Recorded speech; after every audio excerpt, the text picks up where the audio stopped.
একটা পাহাড় 1200 কিলোমিটার লম্বা। আর সবচেয়ে উঁচু যে পর্বত শৃঙ্গ মাউন্ট এভারেস্ট 29,035 ফিট।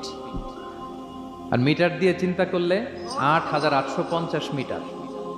আল্লাহ এই পাহাড়কে কোরআনে বলেছেন পেরেকের সাথে তুলনা দিয়েছেন। আল্লাহ তাআলা বলেছেন ওয়াজআলনাল জিবালা আওতাদা, আমি এই পাহাড়গুলোকে আলস পর্বতমালা, আলাস্কা পর্বতমালা, মাউন্ট এভারেস্ট এগুলোকে পেরেকের মতো বানিয়েছি।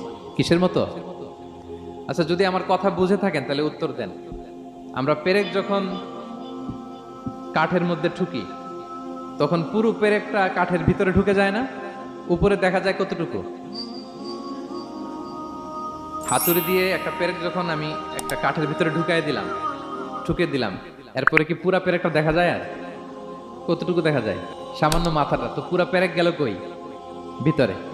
তা আল্লাহ পাহাড়গুলোকে পেরেকের সাথে তুলনা করেছেন। তার মানে পাহাড় যতটুকু আপনি দেখেন এটা পাহাড়ের মাথা, এর পুরো অংশটা মাটির ভিতরে।